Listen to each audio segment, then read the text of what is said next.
Hey, I'm Supats, lifelong solopreneur. Now living my life with only one passion to help solopreneurs to launch their digital products on fast track so that they can be profitable as fast as within 1 week, and they want to scale, they can join the membership.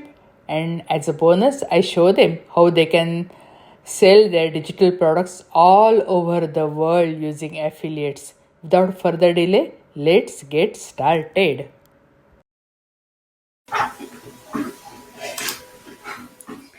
Welcome to New Beginning Inspiration for You podcast. And as our promise, we have a special guest today. And today's guest is really special because I think she's the first one on my podcast who actually I know her, but I still don't know her much in detail because we share one of the groups, and we happen to talk to each other many times, but still I don't know in details what she does. And it is very interesting because what she does I don't do, and it's really complimentary service. So I am eager to know more about her services, and I'm really looking forward to collaborating with her because it's a great service.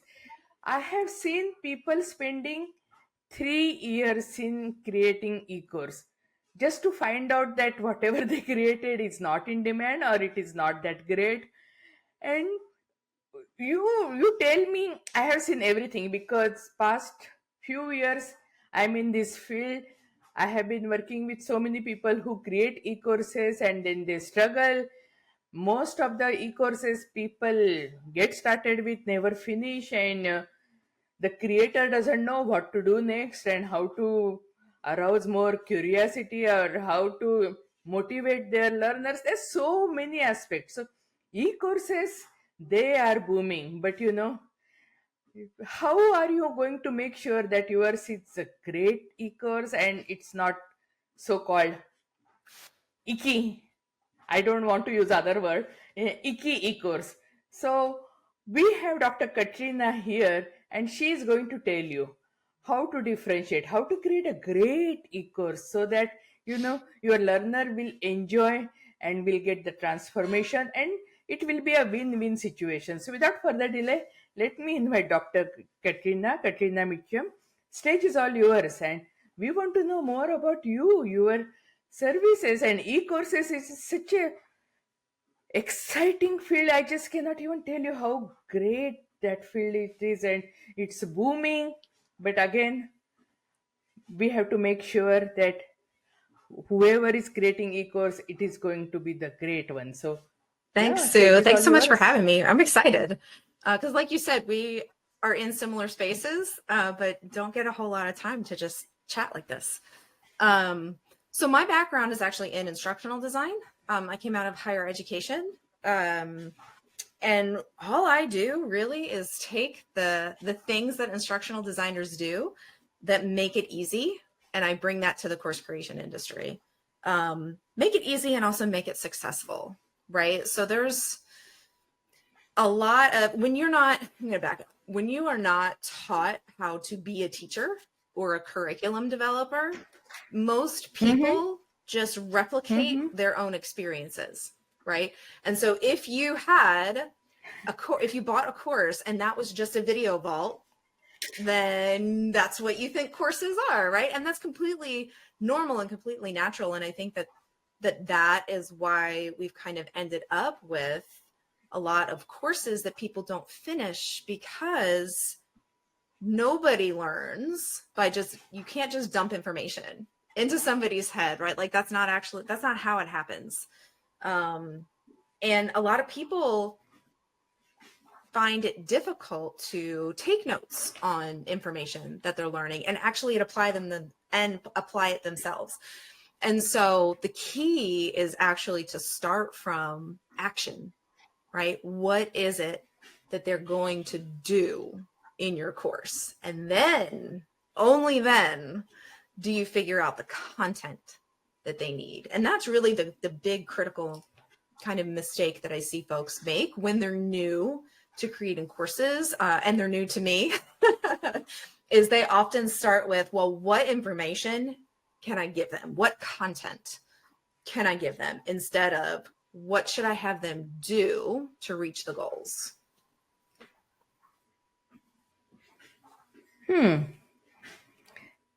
I never thought that way. So it's really good learning for me too. And I have been a teacher back home many years back, but I was like thrown to be a teacher because I joined when college, and that principal told me you are going to start teaching this class, and I said, oh my goodness, I didn't even know that, because I joined the PhD program, and he said, yeah, if you want to make money you have to teach. I said, okay. So then I became a teacher, and yeah, so that was really like accidental for me.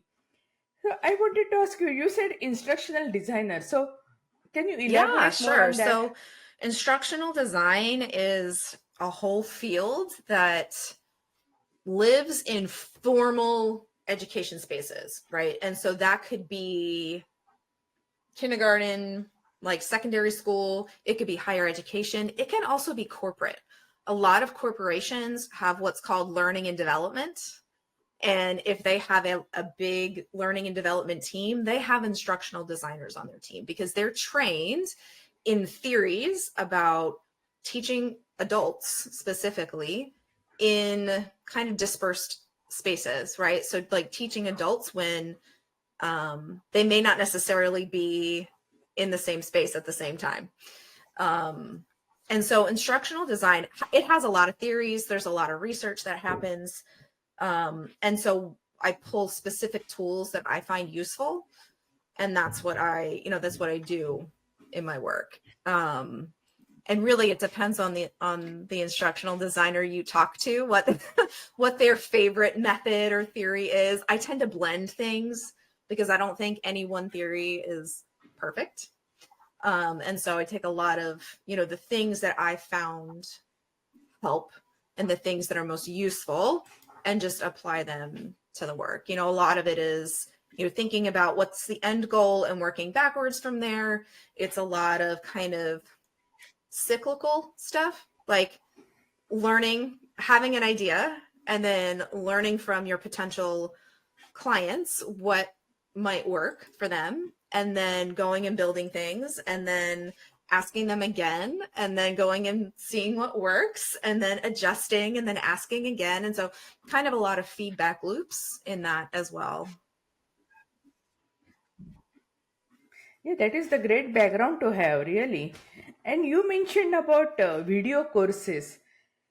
So, what is the difference between video courses and just watching video That's a good on YouTube? question. I would say not much. Like usually you paid for it, right? Like the course you paid for, and YouTube is free.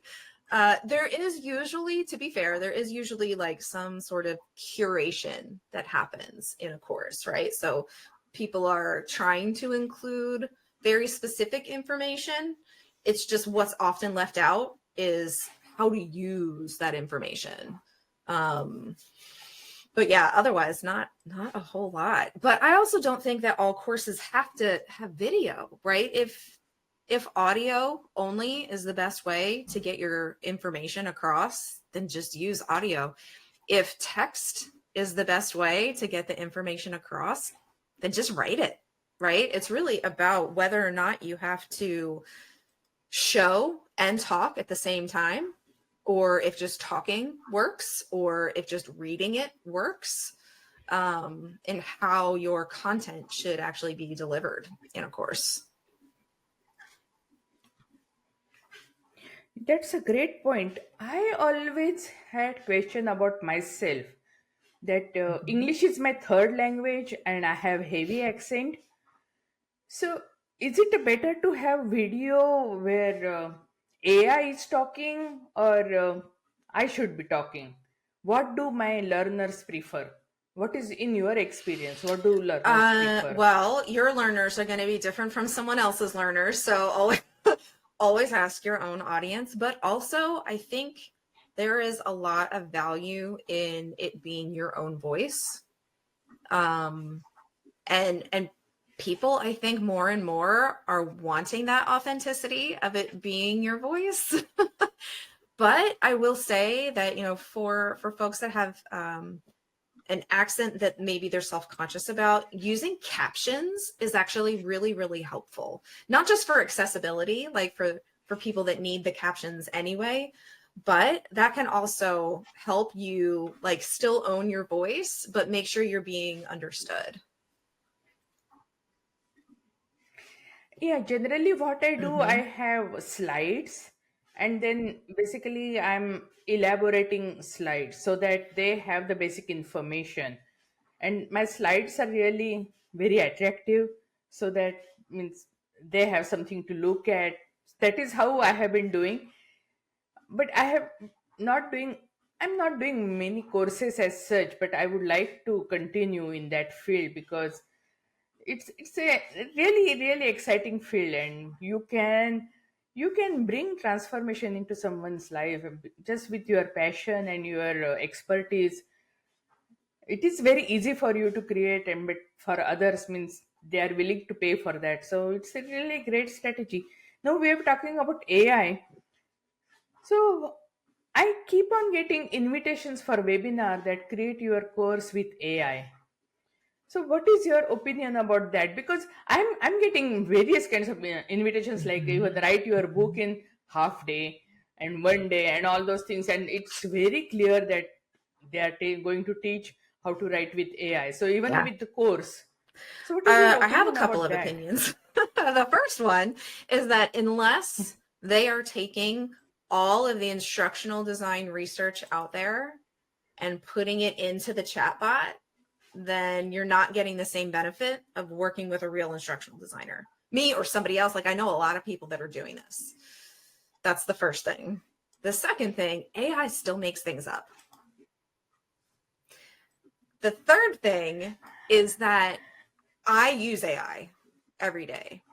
I have prompts. I have prompts built into my courses and my guide. Like I have a course maker guide. I have AI prompts in there because it can give you a really good starting point. Like it's really great at brainstorming.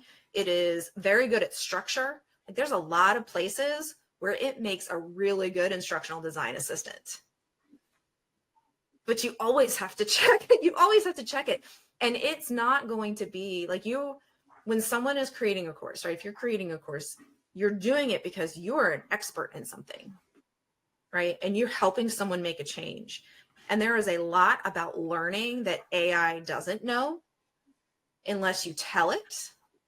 And at that point, if you're going to go to the trouble of telling it how learning works, you could have already done the structure yourself. So I'm not anti AI. I just don't think at the moment it's not at the point where you can lean on it very heavily.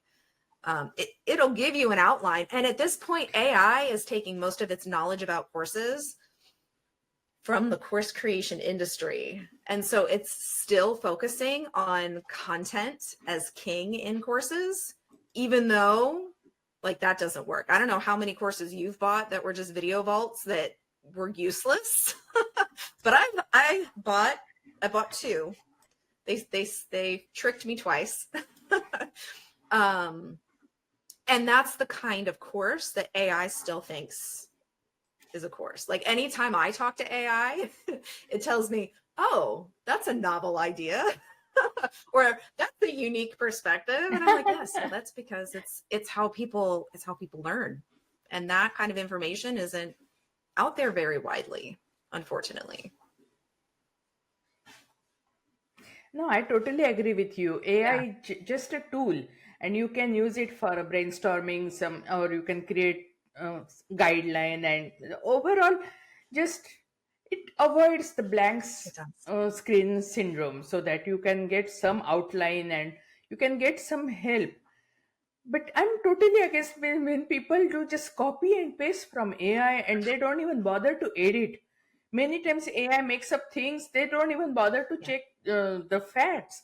There are so many things. So it's always there should be Mhm. human factor involved.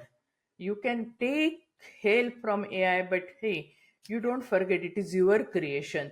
Your brain, your strategy needs to be involved. Your voice needs to be there. Your emotions needs to be there. Everything is needed.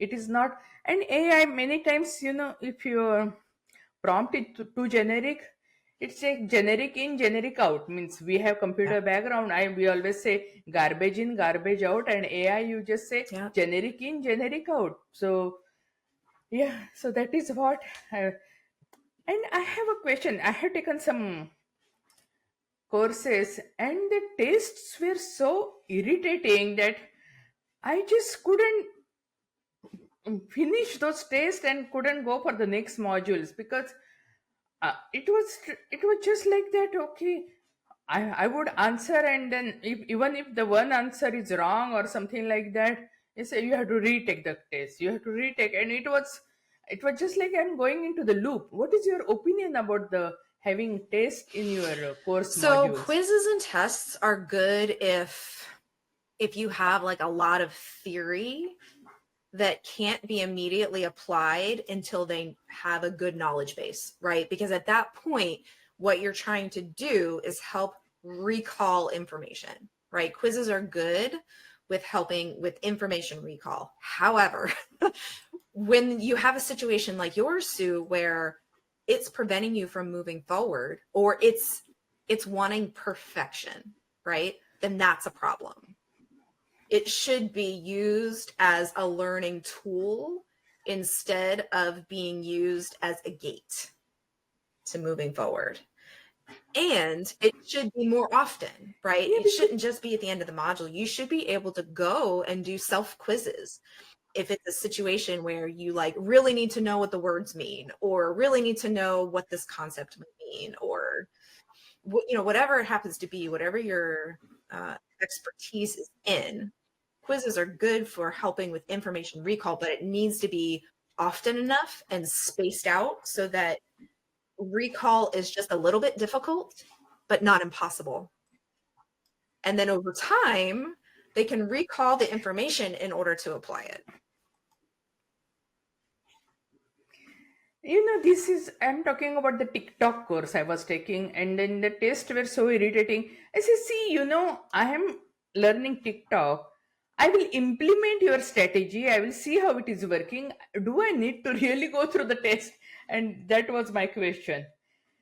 And I was actually going through your checklist, and I'm going to talk about that checklist in detail because I have seen other kinds of checklist. Everyone says how to create something great, but your checklist is exactly opposite. It just tells, if your course is icky, how to find out if your course is icky. So let me ask you, if someone wants to start a course, for example, I came across with some people, they are Mm. expert at homeschooling, and now their kids are done homeschooling, now they want to create a course. How can they start their course? What is the starting point? Because they have so much of knowledge, but they really don't know how to get started. They want to monetize it, and now they have free time, they have so much of Yeah, that's knowledge. a really How good can they question. start? And a really common scenario where people are like, I have all of this information. My gut reaction is it probably should be more than one course. But I do have a free jumpstart, course creation jumpstart, and that's actually the goal of it, right? It helps you get from a brain dump. And so just all of the ideas, get them out, because that's the first way to stop the swirling, right? Like we get into this idea swirl where we're like, oh, well, but that might be good. Oh, but that might be good. But is that too much? And how do they work together, right? And so it helps you get all of that out and then focus on picking the things that you are most interested in teaching first, right? And then getting some validation. So it walks you through writing some descriptions of 3 of those and then asking like the folks that are in your audience or people that you know might be interested in a course like that, saying, if you were interested in a course on this topic, would you want it to have this? Would this potentially be something you're interested in?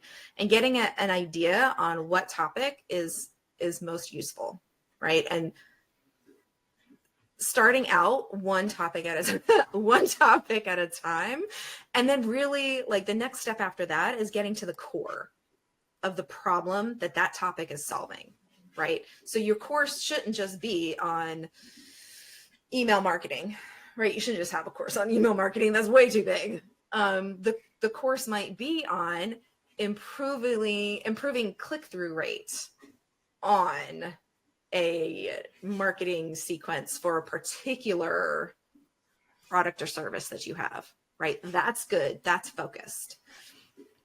And then you create goals. You create goals for that course and then work backward from there for what you're going to have them do and why, what content they need and why. And then you can run a beta test. That's it.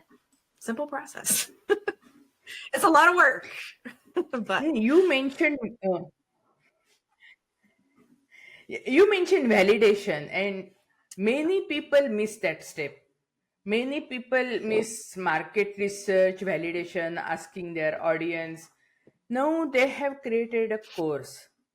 How can they fix that? How can they go back and do how to correct all those mistakes yeah. they have already made? Well, you mentioned the checklist. That is the thing I usually recommend for if you've already. So the checklist focuses on making sure things are clear, completable, and accessible.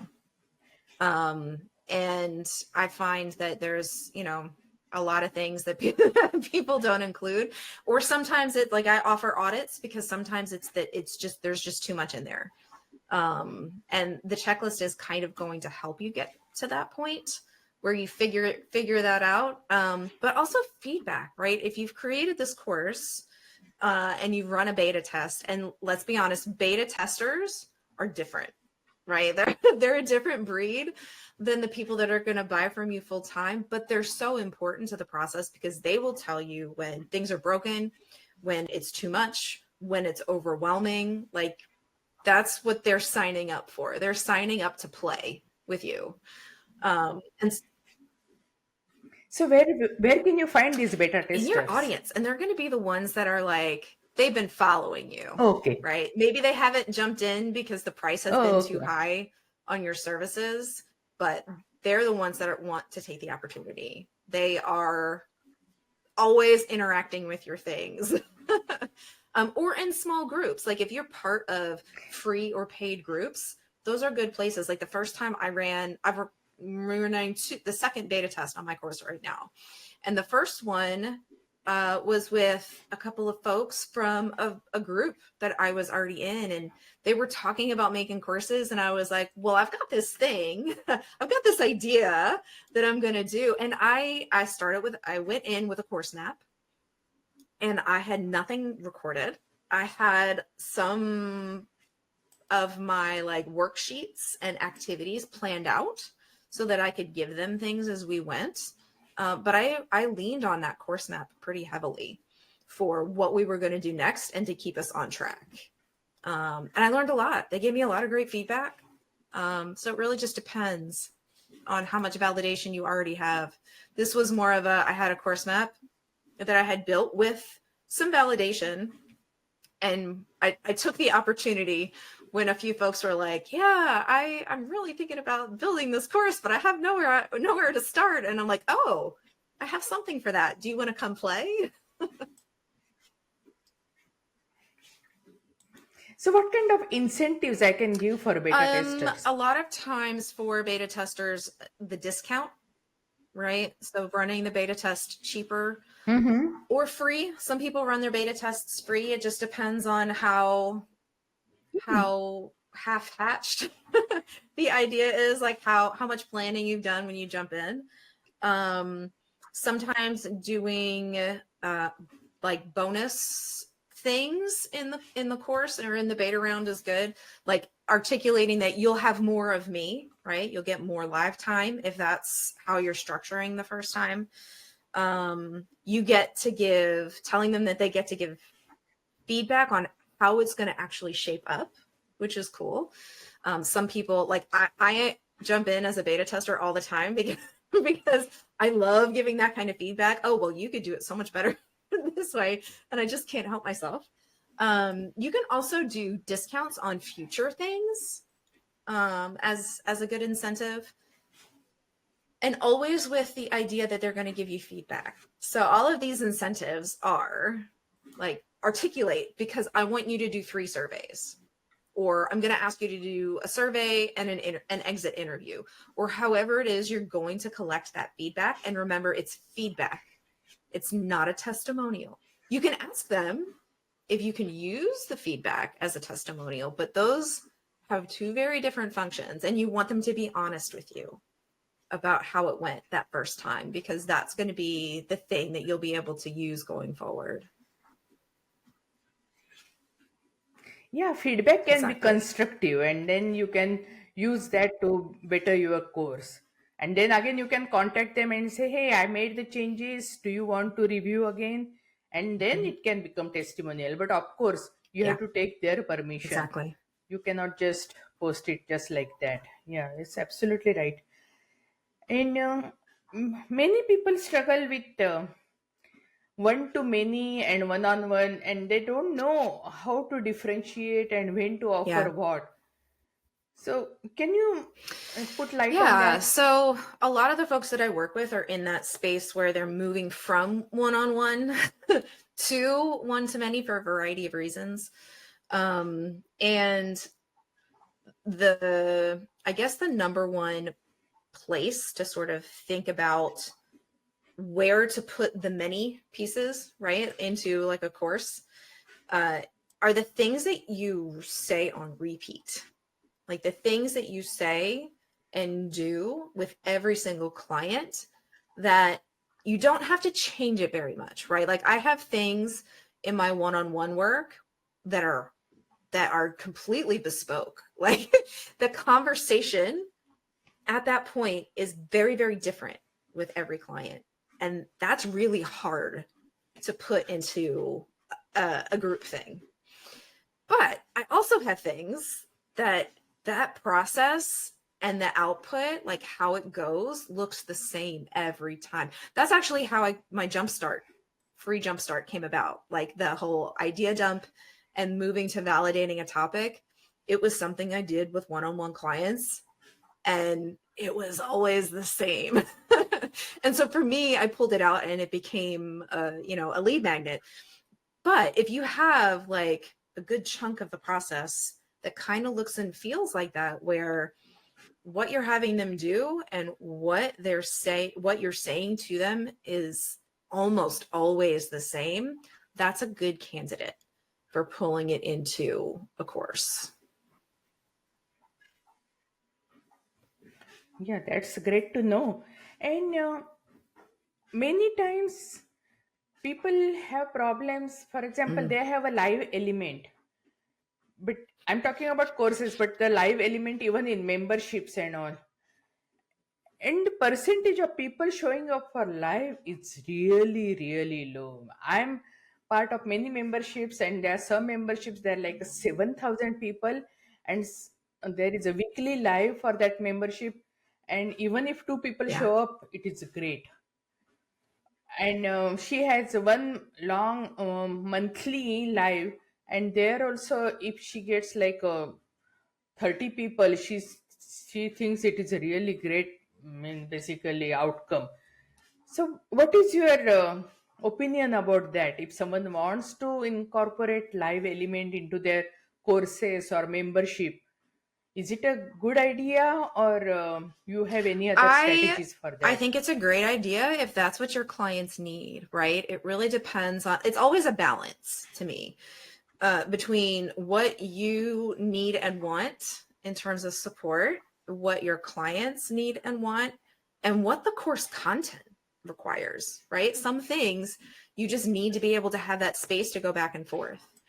And if it's something that you want to try out and you get enough folks that it feels worthwhile to you, then do it. But also have alternatives, right? So if somebody can't come live, or they don't like to come live, or their life is too chaotic to be able to come live, then have an alternative. That could be something like having a form where they ask questions and then you send a video back. Or it could be something like having asynchronous access to you on Voxer, or what if there's like a voice note option in the software that you're using, right? That just depends. But giving those options can go a long way in making sure that you're supporting all of your clients in the way that they want to be supported. But make sure you have boundaries, right? If you have a lot of clients that want that asynchronous support, or they want to send you a question and you send them a video, make sure that you're not offering too much in one-on-one, in-person, or live sessions, right? So maybe you go to twice a month because you're doing a lot of that work in other spaces. You can also, like, if somebody asks you a question and you record an answer, you can build an FAQ library within your space so that when someone else has that question, you can just send them that link, right? And it's not that you're, you know, beating a system or anything. It's that you are not replicating work that you've already done. There's no point in reinventing the wheel. So if you have a good answer to that question, just give them the link to how you responded earlier. Yeah, and that is really great advice, because what happens many times, one to many, that problem solves because someone asks a question, and if you see that question in community, and if the founder replies to that, creator replies to that, so then even if that other person has the same question but that person hasn't asked that question, their question is getting answered. So you don't have to keep on repeating the same thing to every person. They are getting their problems solved Yeah. because of your community. And that's really a great point. Now, we are talking about live. I Mm-hmm. have another question about live. Some people create their modules by live, and then they validate their offers just by doing live, and then they convert those lives into the modules of the courses. So is it a great I idea? What is think your that that can opinion? work. Like there's no point in reinventing the wheel. However, I think it's often done poorly. If you are recording a live session, you should be editing the live session, right? Because when people show up live, they often go off on tangents and conversation like winds away from the core of what the live was supposed to be about. So edit it, take out the things that are going to support the actions that they're doing. That becomes your content in your course. All of the other pieces can help you build that FAQ library, but don't just, and so another thing that I see a lot is the FAQ or the Q&A sessions that are live, if there already is a course, just like get dumped into a spot, and then you have to kind of go sift through everything, organize it, right? If you make it so, like, if you have questions on doing a time audit, this is where you're going to find those answers. And then have good titling. All you have to do is break it up. And AI is actually really good at this piece, right? It's really good at helping with video editing because it identifies, right, where certain questions come and where they end. So chunk it up and then give it a clear title, and then start to organize it and you're curating an FAQ at that point. So don't just take the live and put it in the course as is. You really do need to do some video editing in order to make it work in an asynchronous situation, right? Those are two very different ways to teach. So is it a good idea to take just questions at the end of the live, so that there is not too much of interruption You in can do your it that way. Really, delivery? it depends on how you like to operate as a facilitator in a live session. I'm the kind of person that I take questions all throughout, and then I can very easily, but I also am good at video editing and have access to good software. So if you have a VA, like, that's a good, video editing is a good thing for them. Or I know quite a few people that do video editing really well. May I ask which I software do use you use for Adobe video Premiere editing? Pro, so it is pricey. Oh, yeah, But that's a but good it's one. Yeah. pricey. You pay Mm-hmm. for that. But I do enough video editing that it's worthwhile to me. But there are, like, I have other, the software program that I used to use for a little while was called, hold on, they rebranded. They're called ScreenPal. Now, ScreenPal actually does pretty good, and they have a free version. So I always recommend them because they're a pretty robust free version. Yeah. Okay, good to know. I have a question. Do you help people creating MRR and PLR kind of courses? Um, MRR, master resale rights, and PLR, yeah, means yeah, basically private label I will rights. say that I haven't been asked to do that. And mostly because I think people, those kinds of courses have been replicating themselves from an original like for a long time. And I haven't come across someone that is interested in building that kind of course that doesn't already have access to it, if that distinction makes sense. But I could, and I think that there are a lot of ways that you could build one of those courses that doesn't feel like that you can make it so you can put your own spin on it, right?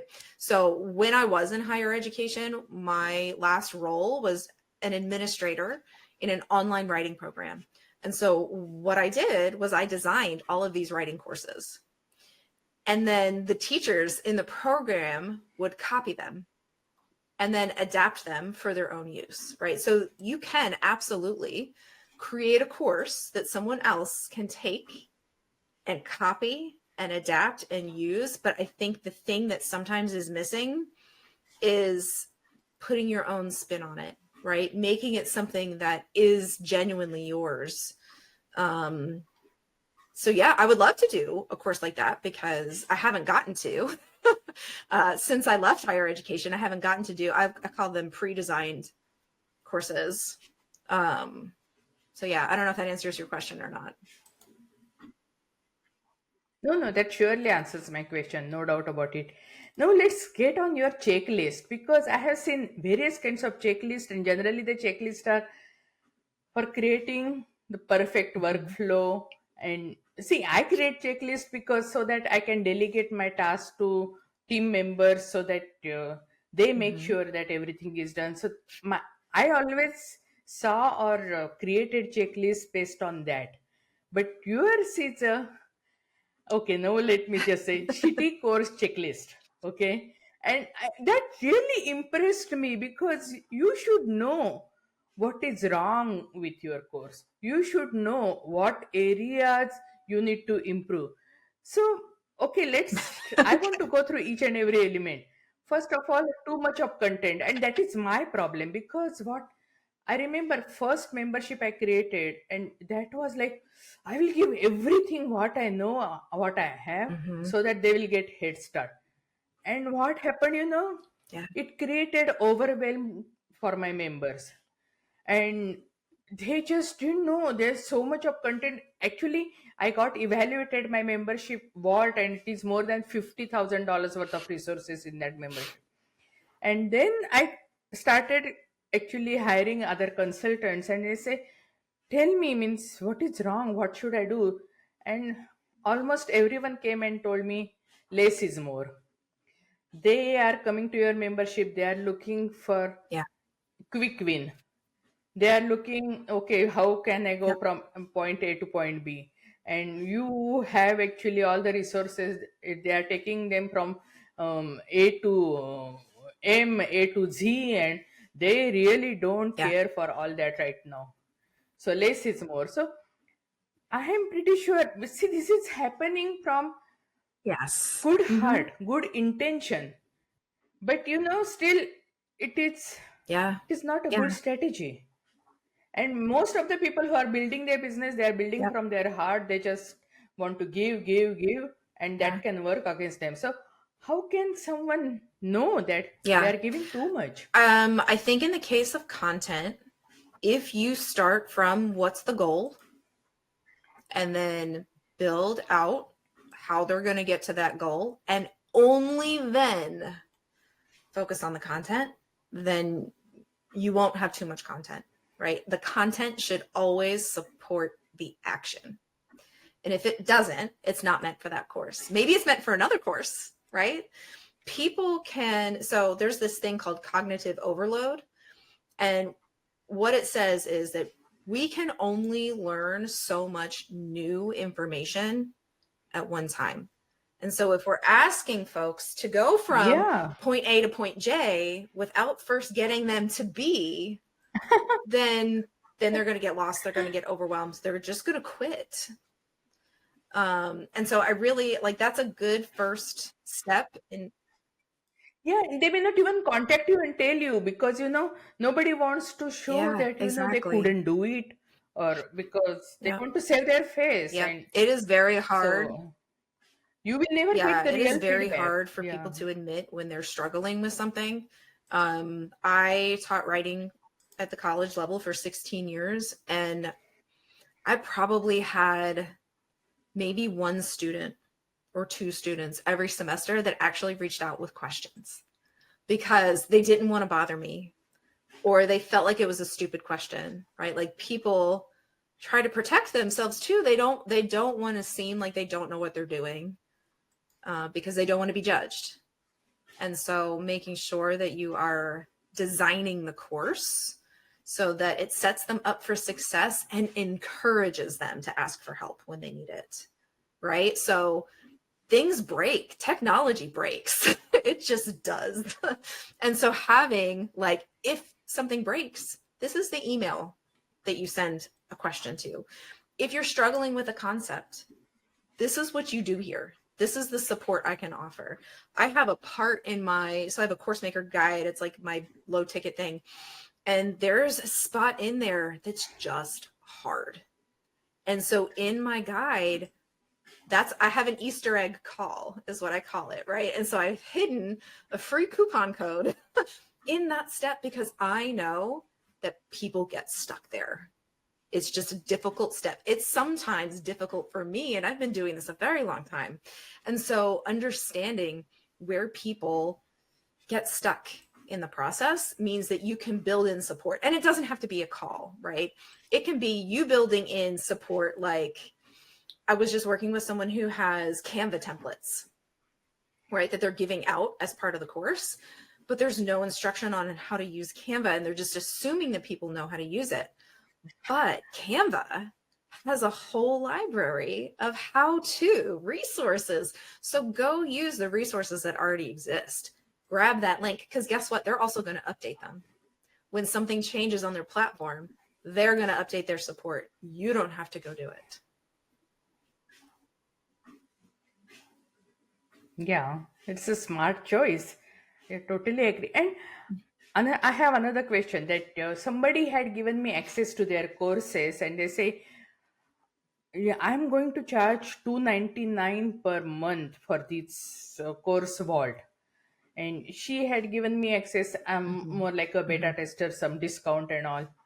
And I was into her vault for 1 month, and it was like just content, nothing else. And then I was just wondering, means why would anyone sign up for this? So in this scenario, what can you Why would say? someone sign up for something like that? Yeah. Yeah, just content, nothing else. Means basically you cannot even contact the creator. There is just means basically Yeah. it's just the course what she told me to look at. And yeah, I was going through the courses, and I was going through. They were most like her Mm. workshops. She converted into courses and all, and she wanted my honest opinion about that. So what is your opinion about that, if someone just gives content and nothing else? Well, what was your experience with it? My guess is that you didn't get far. So, No. usually in those kinds of situations, people get overwhelmed and they close it and they put it on the digital shelf to collect dust, right? And what that does is it means that you don't have people that are raving about you. You don't, like, Sue, you love to tell people about you love to be an affiliate. You love to tell people about fantastic things. And so if it was a good experience, you would already be telling me that it's a good experience and referring me to go take that course if it was something that was useful, right?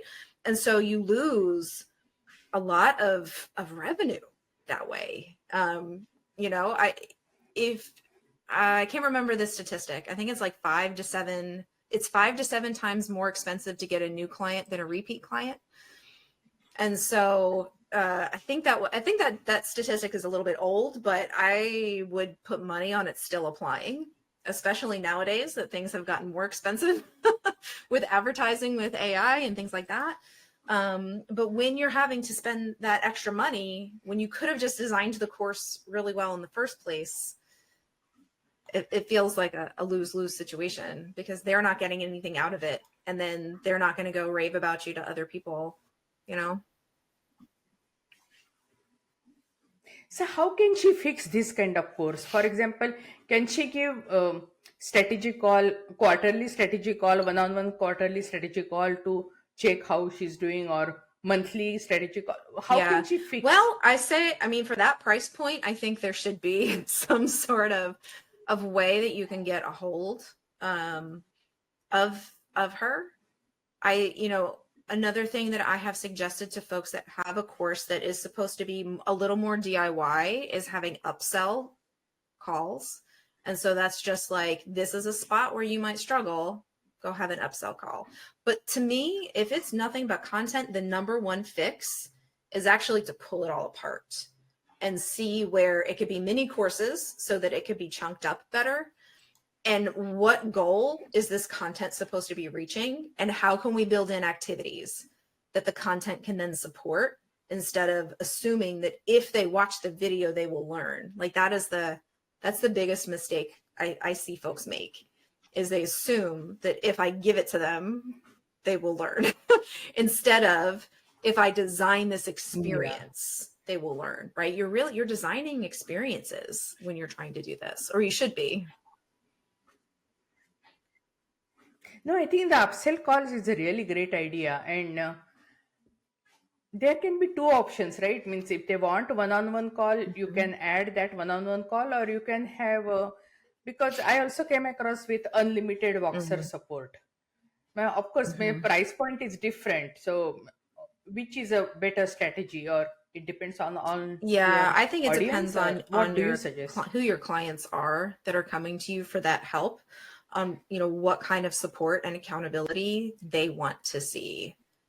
Because it's really just going to depend. Another thing that I've done in mine and that I've suggested to others is having very specific points for feedback, right? So if let's say that it does have activities and there is content in there to support the activities, offer feedback on what they did for that activity, and they can submit it to you and you can look at it and give them feedback in any way you want, right? Some people like to type it, some people do voice notes. A lot of times, because I'm being given something, like I have folks give me their goals, right, for their courses, and I give feedback on those goals. And so I'll do like a screen share, like a video screen share. It really just depends on what your preferences are, what their preferences are. But that's another way that you could kind of offer that support without feeling like you have to jump on 80 million calls. So, if someone chooses one-on-one calls, is it better to have monthly or quarterly? That depends on what's in the course. So if let's say it's a smaller course, like it's 6 to 12 weeks, then once a month. Like if you're expecting them to get through it in that amount of time, then once a month is good.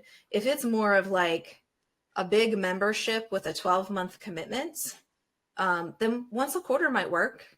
It just depends. I also am a big fan of the 15-minute to 30-minute calls, right? And so if you're making them shorter, you can do them more frequently, but make sure that they're coming with something specific, right? Don't just say, oh, well, we're going to do this call. Okay, but what's the point of the call? What are we supposed to get out of the call? Don't just do it to do it. Do it because it's going to be useful and helpful to both of you. right? Because you'll get an idea of what they're struggling with, and that's going to help you with the course. And then you're going to help them get unstuck. Yeah, I'm part of a program. It is not a course, but it is a huge program. And there they are providing 15 minutes call, but for that you have to Mhm. finish some part of that workbook. You have to have the data so that the person who is going to help you on call, that person can evaluate the data and can give you feedback. And I really like that.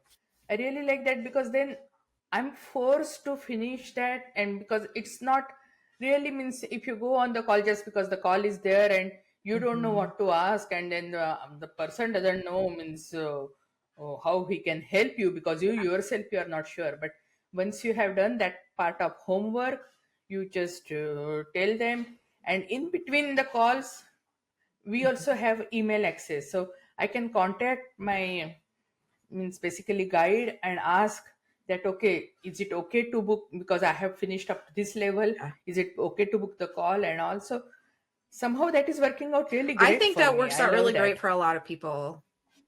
Honestly, it's, having some evergreen courses are a nice thought. And there are parts of your course that can be evergreen. Like I have videos that I haven't re-recorded in a long time because what I would say isn't any different. I even have some activities that I just really haven't had to change, even though I'll be honest, some of them are ones I used to use as a professor and I just repurposed them because they fit. It's just a different context.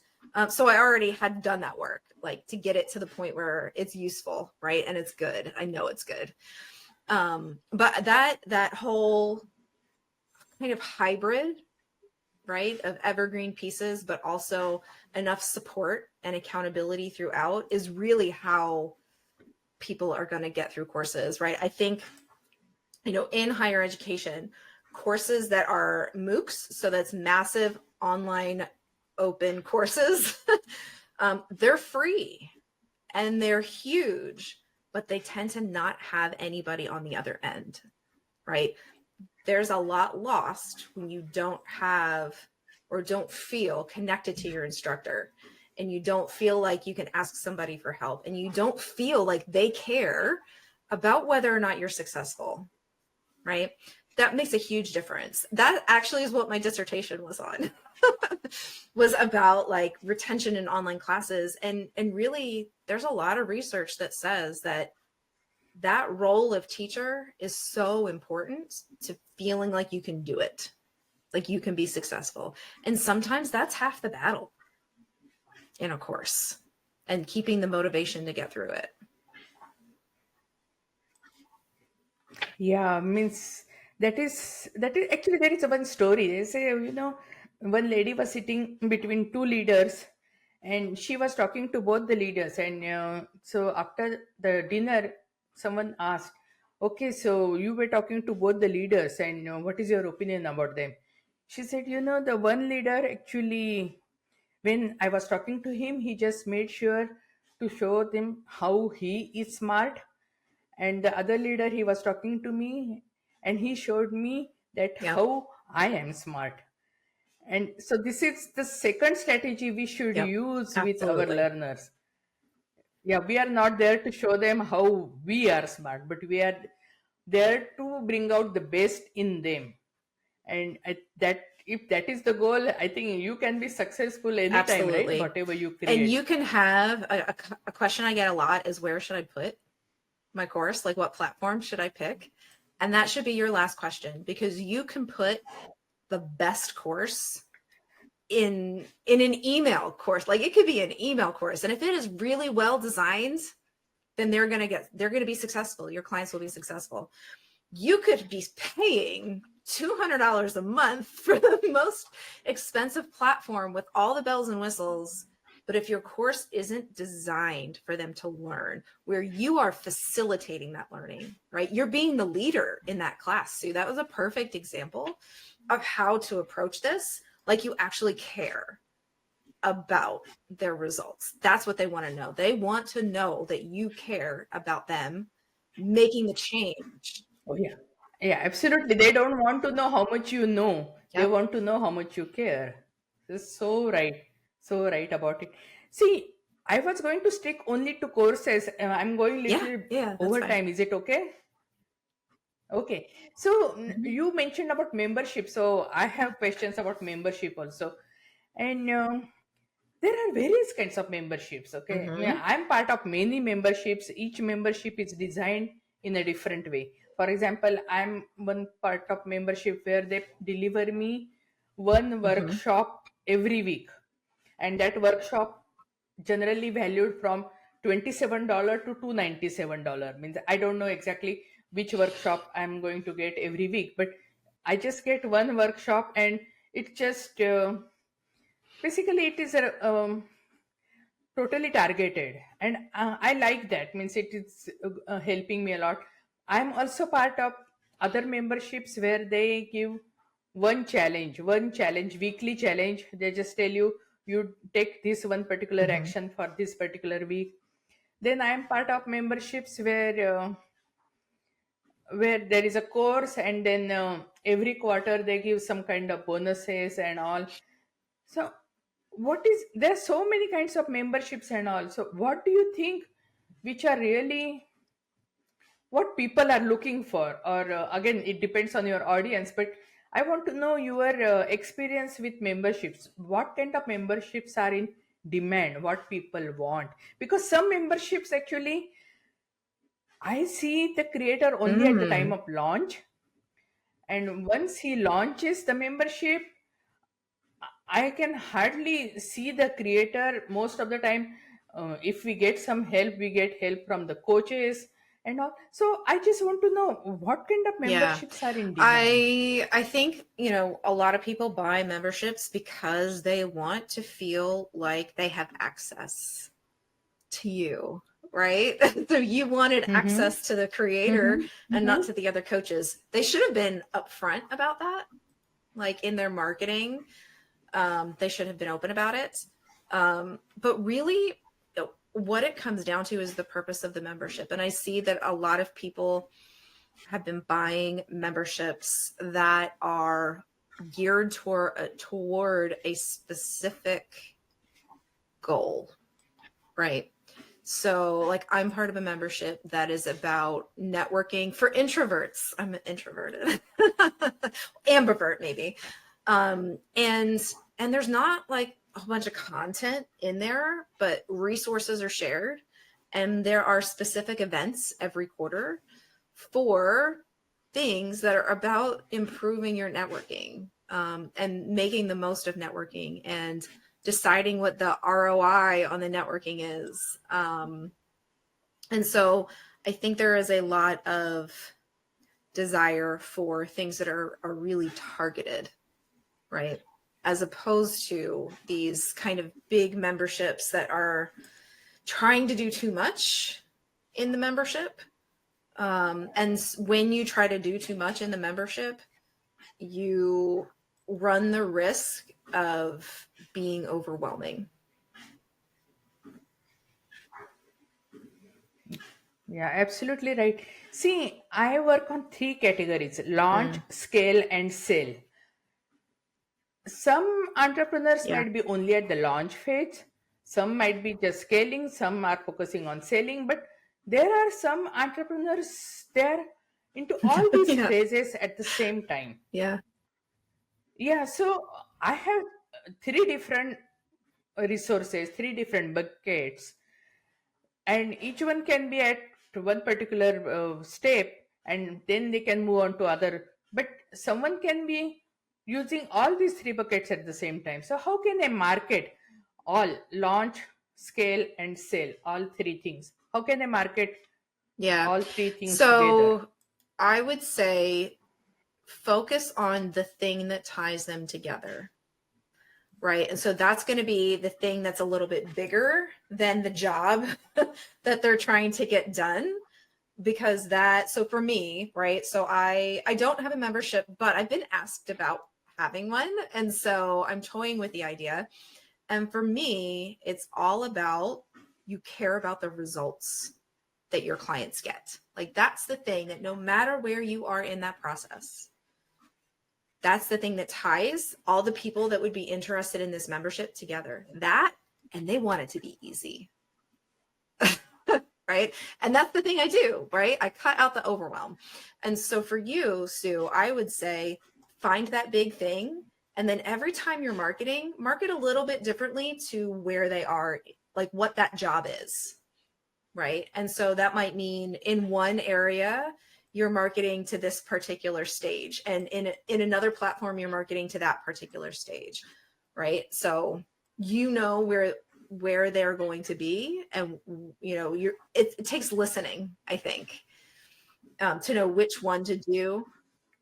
Yeah, it Yeah, is like a exactly, market research too. exactly. Yeah. So that would be my suggestion, is finding the thread that no matter where in the process they are, this is the thing that makes them want the membership. And then you can use that in the marketing and then the targeted stuff, right? That would be my suggestion. Thank Yeah. you. Thank you. I really appreciate. So, yeah, so another things actually your checklist I just want to go through, that inaccessible we address that point, no support also we addresses that point, Mm. no onboarding. So how can someone get exceptional Yeah. onboarding The experience? best way to do it is go through it yourself. Make up a fake email address. I know someone that has an email address that's just my wastebasket at gmail.com. It's just like literally garbage at gmail.com. And enroll yourself in your course and see what does that email look like? When I click on the buttons, does it do what it's supposed to? Right? Test emails, you don't always get that experience. And so that's why using a junk email is a good idea. Also making sure that when they get in there, you know exactly where to start. And so that might mean you add like your sibling or your best friend or like somebody you know really well, just so that you can see where they're trying to start. I am a big supporter of having a start here in every course.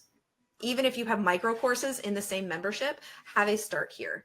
So you have giving them an overview of, this is what this experience is going to be like.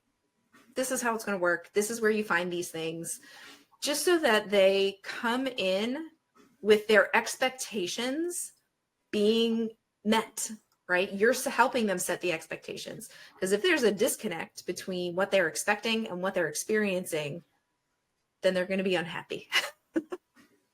And so having that, getting started information where you give them the rundown, you explain things, like that's really useful. I also saw a feature on my platform that I can send reminder emails to my learners, and depending on, and there are various factors whether Yeah. they opened it or not, or how much progress is done and all. So tell me, what is a good number? How many reminder emails I can send? Yeah. At what So frequency? there are a couple of critical points when someone first gets in. So if they haven't opened the course in the first 48 hours, send a reminder. If they haven't opened it again or still not at all, do it again at 1 week. After that, if they still haven't opened it, you might want to use other ways to get in touch with them, because they probably either things are going to spam, right? That can still happen. Or they just completely forgot about it, or maybe something's actually happening, right? So I would say if they continue to not open it, don't give up. But 48 hours, 1 week, and then I would say once a week after that, if they're not opening things up. And how long? Because once a week is the frequency, but you have to stop someday, or how long you can keep on going like that, Right. because we want to help Right. them, we don't want to Exactly. bother them, so we have to find the Yeah. fine line. I would So say maybe 4 to 5 weeks, depending on how long your course is. So like if it's a membership, Okay. I'd say 4 to 5 weeks is good. They may, No, for membership, see, if it is an annual mm, membership, then yeah, then maybe do it again quarterly if it's an annual membership. Yeah, okay. yeah. Okay. Um, if it's a Okay. course, So initially more frequent, but yeah, later on you can go quarterly. Because I'm actually into email marketing membership. I was attending her live and I was telling her, I send email every week emails to my members in my membership, and I'm still not getting yeah. 100% open rate. And she told me, I have a membership. I never got 100% open rate even from my members. They are paying me, but Yeah. I never got. So I said, do you know how to fix? She said, I couldn't fix for myself. I don't know how to fix for Yeah, and you. I mean that's where it's about finding balance, right? You do as much as you can to set folks up for success, but ultimately, like they're other human beings. And chances are pretty It's in good their they hand. are adulting adults, right? They may be caregiving, right, for both kids and parents. They might be, there's all different kinds of things they might be doing that would make it so that email is a really difficult way to get a hold of them. Um, so if they haven't ever logged in and email is the only way you have to reach out to them, I would just, as long as they're paying for it, I feel like you are kind of obligated to keep emailing. Um, but if they're in the membership and let's say they've logged in and they don't open your emails, I think that's okay. Are they logging into the membership? Are there other ways you can contact them through the platform? So maybe it's a DM. I know a lot of times I will get, if I haven't been in a membership that I'm in for a little while, because I had moved the beginning of the year. So I just I went dark. And so I was getting some DMs in there, and those went to a different part of my email because it was a direct message in the platform. And I could see those, even though like all the other emails I was getting were like getting buried. I still haven't dug myself out. But the emails where it was letting me know I got a personal message, they went to a different part and were tagged as something different in my email. And so it was easier to see. And so thinking, what are the other ways that you can reach out and connect with them? Okay, thank you. I really appreciate and just wanted to cover the remaining points really fast way. So it also mentions that doesn't take learning into accounts, no learning journey or boring, no action. What can you Yeah. say about these things? Well, your courses should be action-based first, right? So like in the example in that membership, there was just content that's a mistake, right? In terms of boring, that sometimes is just because there's no training in curriculum and teaching, and some people are just like, that's where their creativity lies, and for some people it's not. The only way to know if it's boring is to ask people, honestly. Yeah. Okay. And no learning journey or doesn't take Yeah, learning so into no account. learning journey and not taking learning into account kind of go hand in hand. So a learning journey is really how you're getting them from point A to point B, as opposed to it just being a dump of information. Even I have seen some courses that do have workbooks, right? But even with the workbooks and the content, things are disconnected, right? A learning journey is an actual story that you're sending them on so that they can get from point A to point B, as opposed to disconnected pieces that they may not be able to follow the path. Okay. Yeah. Thank you. That's really great to know. So, if someone wants to get started on creating their course or someone wants to fix their course, where can they You can find you? mostly find me on LinkedIn. That's where I spend most of my time. You know that, Sue. Mhm. And I have 2 freebies on there. One is for getting started, and the other one is for fixing your course. They're in my featured section. And that's the place where I respond to direct messages. So Okay.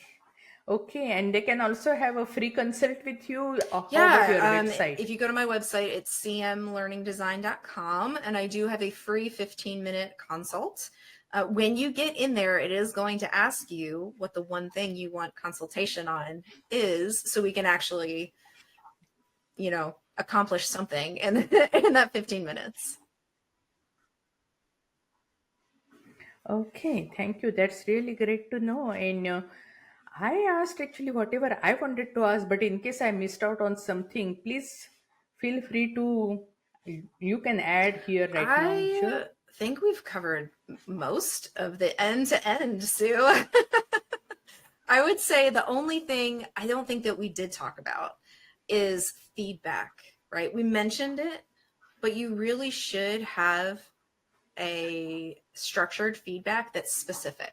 Don't just ask, how did the course go? Ask things like, what was your favorite part? Okay. Yeah, what was the thing that Specific. got you the best results? If you had a magic wand, what's one thing that you would fix? So it's about being specific, but also helping them focus. Because the more specific the feedback is, the better you'll be able to make changes. Okay, Yeah. thank you. I really appreciate it. It was great knowing you. And so, just wanted to know more details about your offers. Do you have any offer coming up? Do you have any events? So, how if someone wants a help, I just want to know what are the range of offers or Yeah. events do you have? So I do have a low ticket course maker guide that I just revamped. So we're on version 2.0. And I am going to be opening up a wait list for a membership because, I'm getting some feedback that it feels like it might be something useful. So I'm going to be opening up a wait list for that. So, what the membership is about? About Yep. course creation, Yep. or It's what? about What is the course membership is creation about? at any stage of the Okay. process. Yeah. So I'll have that wait list. And then I also do, I do one-on-one services as well. I will hold your hand from let's get a specific idea all the way through that beta test. Let's use the feedback. Let's prioritize the feedback, and then send you off to run it again. Thank you. Thank you. I really appreciate you coming and blessing our community. Our community is our family. So you are blessing our family. Thanks a lot. And I just want to tell the audience, if it has been your dream for a long time to create a course and create ongoing income on cruise control so that you can live your dream, this is your chance. And at every stage, even if you are just thinking to start creating course or you have already created and you want to fix it, Dr. Katrina is here. She is going to help you, and she has various ranges of offer. She is planning a membership, so that is a group program, but you cannot wait till then because that is just a wait list right now. She can do one on one for you. She is here to help you. So now this is your chance. Just make sure you grab this opportunity and contact Dr. Katrina. All her information will be there in the description and the show notes. And I really want to thank again. Thanks for coming. And yeah, I learned so many things and I just cannot wait to implement. Yeah, and see you Me again. too. We have common groups, so I'm so looking forward to see you again. And now I'll have different perspective when I talk to you because now I know so much about you. I'm really Thanks thankful so much and for having me, grateful. Sue. Thank you. Thank you. Success stories from busy professionals just like you. Finding a community of other professionals. Building digital products on the side. Completely changed my journey. Instead of feeling alone and overwhelmed, I now have people who understand exactly what I'm going through and celebrate every small win with me. Michael R., financial analyst and digital product creator.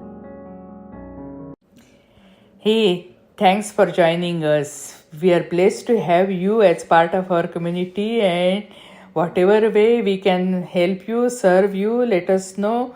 Please subscribe and let us know how we can help you, what resources you want. We have lots of free resources and also free collaboration joint venture groups you can join and explode your business, because most solopreneurs quit their business before they launch their first products, and I don't want that to happen to you. And that's why we have special launch service where you can monetize your digitals and become profitable as fast as within 7 days. And if you want to scale your business, join our membership New Beginning Success Collaboration, where we'll provide you MRR and PLR products and collaborations so that you can scale your business with ease and effortlessly. And hey, if you want to sell your digitals all over the world, yes, we will provide you affiliates more than 200 countries. So everything is possible. Just live your dream, follow your dream, and whichever way we can help you, do let us know. Thank you and God bless you.